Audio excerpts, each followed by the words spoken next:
Ang pulang bandera o pulang ilaw ay kailangan nakakabit sa anumang dala ng sakyan na lalampas ng 3 metro mula sa likuran ng sakyan, 1 metro mula sa likuran ng sakyan, 2 metro mula sa likuran ng sakyan. B ang sagot. Saang lugar hindi ka dapat lumusot o mag-overtake? Sa paanan ng tulay, sa ngandaan ng interseksyon, tama lahat ang sagot. Kung masangkot sa isang sakuna, dapat mong ipagbigay alam sa pinakamalapit na himpilan ng pulisya, kaagad-agad, sa loob ng 72 oras, sa loob ng 48 oras. Ang sagot, A. Ano ang dapat gawin ng isang driver kung ang lisensya niya ay nawawala? Mag-apply ng duplicate license, mag-apply ng panibagong lisensya, mag-file ng affidavit of loss, at mag-apply ng duplicate of license. Letter C. Sa rotonda, alin ang may karapatan sa daan? A. Ang sakyang papasok pa lamang sa rotonda. B. Ang sakyang nasa paligid ng rotonda. C. Ang sakyang nakaharap ng berdeng ilaw. B ang sagot. Kung ang driver ng sakyan na nasa unahan mo ay naglabas ng kaliwang kamay at inunat ito pa itaas, nakatiyak ka na siya ay kakanan, kakaliwa, hihinto. Letter A ang tamang sagot, kakanan. Bago umalis sa paradahan, dapat mong bumusina, suriin ang paligid bago magpatakbo ka agad-agad. B. Kailan dapat magdesisyon ang isang driver? Kung buhol-buhol na ang trapiko, kung mahusay siyang magmamaneho, mahabang siya ay nagmamaneho. C ang sagot. Ang busina ay ginagamit upang iparinig na maganda ang tunog ng busina, makalikha ng ingay, or C. makapagbigay ng babala ng kaligtasan o pag-iingat upang maiwasan ang aksidente. Letter C. Ano ang kahulugan ng ilaw na palasong signal trapiko? A. Nangangahulugan na ang pulang palaso na signal trapiko ay malapit ng suminde. B. Naguhudyat ng pakanan o pakaliwang direksyon. C. Nagpapahintulot sa mga sakyan na kumanan, kumaliwa at dumiretso. B ang sagot. Ano ang kahulugan ng sinyas trapikong kulay asul at puti na parehabaw parisukat ang hugis? Nagbibigay babala, nag-uutos ng direksyon, nagbibigay ng impormasyon. Ang tamang sagot, letter C, nagbibigay impormasyon o kaalaman. Matapos kang lumampas, mag-overtake at nais mong bumalik sa pinanggalingang linya ng ligtas, kailangan mong tignan sa review mirror ang iyong nilagpasan, lumingon sa nilagpasan. Or letter C, huminto. Ang tamang sagot, letter A, tignan sa review mirror ang iyong nilagpasan. Sa highway, kung nais mong magpatakbo ng mabagal kaysa sa iba, dapat kang gumawi sa kaliwang linya, kanang linya, gitnang linya. B ang sagot, kanang linya. Maari kang lumusot, mag-overtake sa kanang bahagi ng sakyan kung ang kalsada ay salubungang daan two-way. Ang highway ay may dalawa o higit pang linya patungo sa isang direksyon. Malapad ang banggeta. B ang sagot. Ang dilaw na linyang tuloy-tuloy ay palatandaan na A. Bawal ang paglusot sa kanan, B. Maaring lumusot sa kaliwa o kanan, or C. Bawal ang paglusot sa kaliwa. Ang tamang sagot, letter C ang tamang sagot. Ang hindi pagsunod sa ilaw trapiko ay maaring ikaw ay masangkot sa aksidente, nagpapatunay na mahusay kang driver, nakakatipid sa gasolina. A ang sagot. Number 17. Ang paggamit ng huwad, fake na lisensya ay pinagbabawal at may kaparusahang 1.5 at 6 na buwan na hindi makakuha ng lisensya pagkabilanggo ng hindi higit sa 6 na buwan or 300. A ang tamang sagot. Habang nagmamaneho, dapat kang tumingin sa side at i-review mirror ng hanggang gusto mo, mabilis, madalian, hindi kukulangin ng 1 minuto. B ang sagot. Ano ang dapat mong ihanda kung malayo ang biyahe? Maghanda ng kagamitan pangkumpuni ng sakyan para handa kung masiraan ang sakyan. Tama lahat ng sagot, planuhin ang ruta at kondisyon muna ang sakyan. B. Tama lahat ang sagot. Sa paglipat-lipat ng linya, dapat kang suminyas, tignan ang rearview mirror at tignan kung may paparating na sakyan. Bumusina, sindihan ang headlight. A ang tamang sagot. Sa nakamotorsiklo na may balak lumiko pa kanan, ang dapat gamitin na sinyas ay kaliwang kamay na nakataas, kanang kamay na diretsyong nakaturo pa kanan, kanang kamay na nakataas. A ang tamang sagot. Kung paparating ka sa isang kurbada, ano ang dapat mong gawin? Magpreno ng bigla habang tumatakbo sa kurbada. Magmarahan, bagalang takbo bago dumating sa kurbada. Bilisan ang takbo pagdating sa kurbada. B ang tamang sagot. Ang isang driver ay tinuturing na professional kung kaya niyang magmaneho ng kahit anong uri ng sakyan. Siya ay inuupahan o binabayaran sa pagmamaneho ng sakyan, pribado o pampasahero. Siya ay bihasa sa pagmamaneho. B ang tamang sagot. Siya ay inuupahan o binabayaran sa pagmamaneho ng sasakyan, pribado o pampasahero.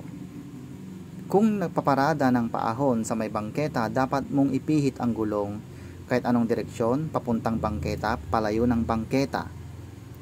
Ang tamang sagot, letter C, papalayo sa bangketa. Ang lisensyang non-professional ay para lamang sa anumang uri ng sakyan, mga pribadong sakyan, pampasaherong sakyan. B, ang tamang sagot. Ano ang dapat mong dalhin kung nagmamaneho ng sasakyan? Lisensya, rehistro at resibo ng huling pinagbayaran ng sakyan sa LTO. B, lisensya. C, lisensya at papel. D, siguro ng sakyan. A ang sagot. Ang kailangang distansya sa pagitan ng sinusundang sakyan ay sinlaki ng sukat ng isang sakyan, sinlaki ng sukat ng tatlong sakyan, sinlaki ng sukat ng dalawang sakyan. A ang sagot. Kung gusto mong magpalit ng lane sa highway, kailangang mag-signal 5 minuto bago gawin ito, 10 segundo bago gawin ito, 1 minuto bago gawin ito. Letter B ang tamang sagot.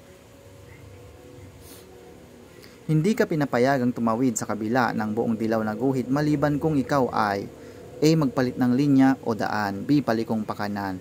C, palikong pakaliwa. Ang tamang sagot, letter C, palikong pakaliwa. Anong dapat gawin bago lumiko sa kanan o kaliwa? Biglang lumiko at bumusina. Or B, magbigay ng hudyat o sinyas na hindi kukulangin sa 30 metro ang layo. Ipagwalang bahala ang hudyat. B ang sagot. Sa isang intersection na may stop sign, dapat kang magmarahan at magpatuloy kung walang panganib, magbigay daan sa mga sakyan mula sa kanan o kaliwa at magpatuloy kung walang panganib, or C, huminto at magpatuloy kung walang panganib. Ang tamang sagot, letter C. Kung magpatakbo ng mabagal sa expressway, dapat kang gumawi sa gitnang linya, kanang linya, or kaliwang linya. Ang tamang sagot, kanan. Ano ang kahulugan ng berdeng ilaw trapiko? Maaari kang magtumuloy, bagalan lamang ang takbo, sinyas upang patakbuhin ang sakyan, huminto sa nakatakdang linya. B ang tamang sagot. Sinyas upang patakbuhin ang sasakyan. Ano ang ibig sabihin ng berdeng palaso na signal trapiko? A, nagpapahintulot sa mga sakyan na kumaliwa o pakanan. Or B, nagpapahintulot sa pagtawid ng mga taong tatawid. Or C, hindi pinapayagan ang pagpasok sa intersection na ituturo ng palaso. Tamang sagot, letter A. Or 35, ang puting linyang putol-putol ay paltandaan na pinagbabawal ang paglusot sa kaliwa. Maaring lumusot pakaliwa o pakanan kung walang peligro. Pinagbabawal ang paglusot sa kanan. Ang tamang sagot, letter B. Ano ang ibig sabihin ng puting linya sa daan? Naghahati sa mga lanes na tumatakbo sa isang direksyon, naghihiwalay sa trapiko na tumatakbo sa isang direksyon, paltandaan na maaring lumusot ng pakanan o pakaliwang direksyon. Ang tamang sagot, letter B. Ano ang kahulugan ng patay-sinding dilaw na trapiko? Huminto at hintayin magbago ang ilaw, hintayin ang berdeng ilaw, magmarahan at magpatuloy kung walang panganib. Letter C. Ano ang kahulugan ng sinyas trapiko na kulay pula na pabilog, oktagon o pabaliktad na tatsulok?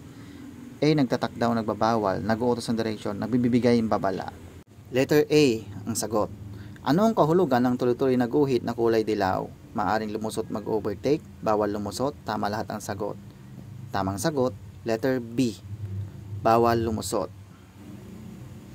Ano ang dapat mong gawin kung may ambulansya sa likod mo na may pulang ilaw at sirena? Huminto ka agad. Dagdagan ang iyong bilis para hindi mo ito mabala ang ambulansya. Lumipat sa pinakakanang linya ng kalsada at bumagal, huminto kung kinakailangan. Ang tamang sagot, letter C. Ano ang dapat mong gawin kung ang sakyan sa likuran mo ay gustong lumusot? Magmarahan, gumawi sa kanan at bayaan itong lumagpas. Gumawi sa kanan at huminto. Bumusina at hayaan itong lumagpas. Ang tamang sagot, A. Ang dilaw na linyang putol-putol ay paltandaan na pinapayagan ang paglusot sa kaliwa. Pinagbabawal ang paglusot sa kanan o kaliwa. Pinapayagan ang paglusot sa kanan. Ang tamang sagot, letter A, pinapayagan.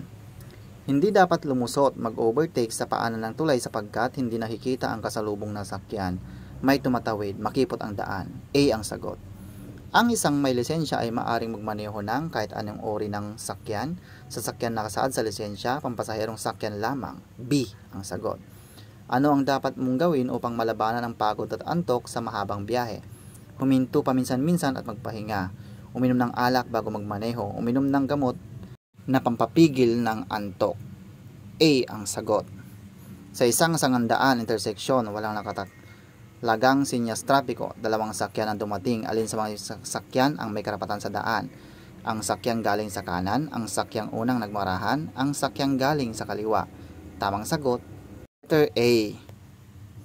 Sa isang sangandaan interseksyon na walang sinyas trapiko, dalawang sakyan ang dumating sa magkabilang kalye.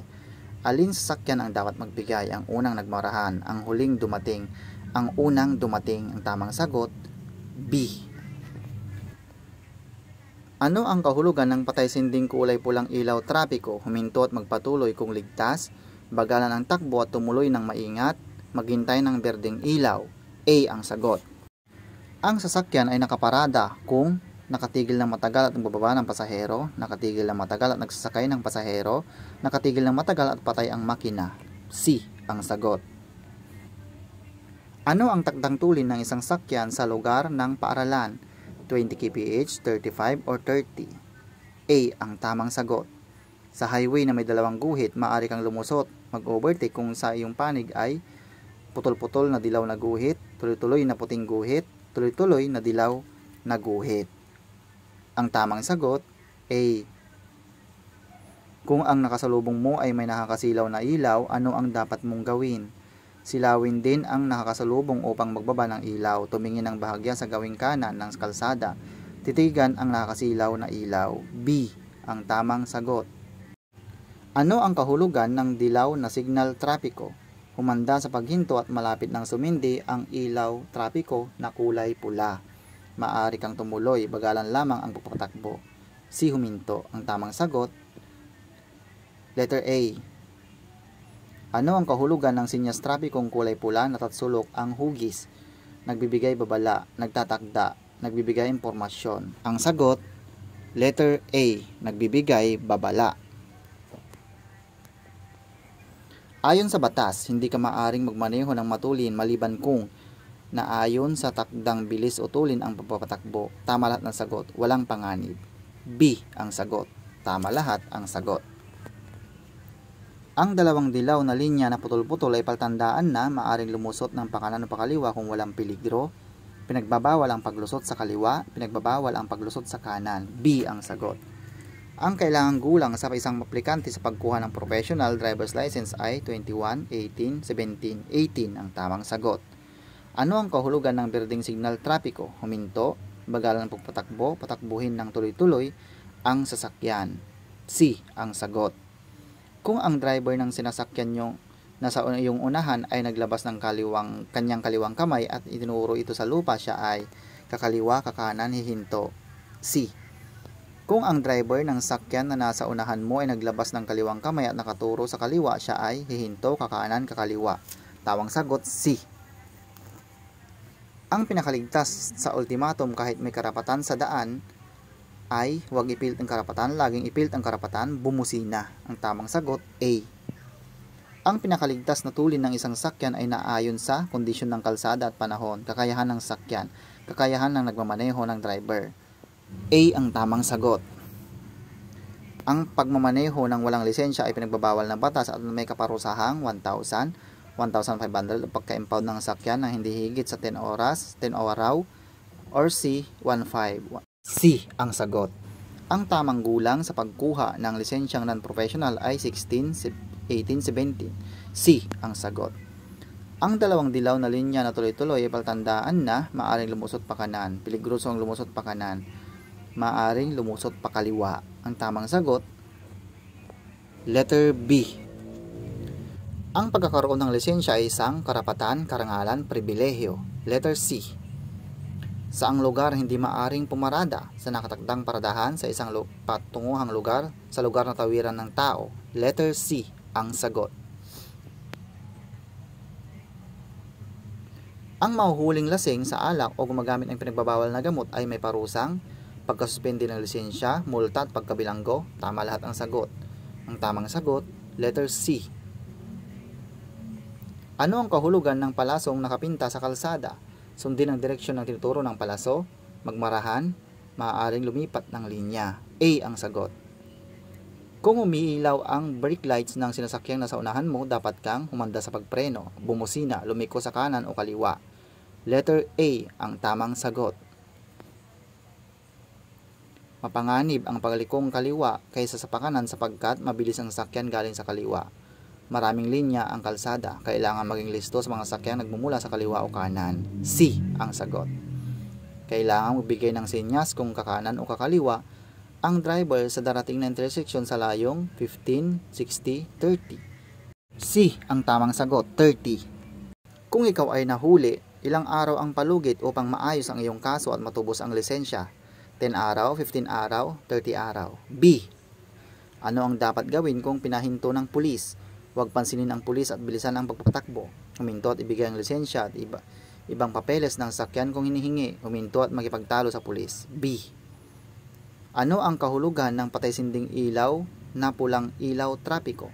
Huminto sa nakatakdang linya, bilisan ang pagpapatakbo, huminto sandali at ituloy ang pagpapatakbo kung walang panganib. Letter C.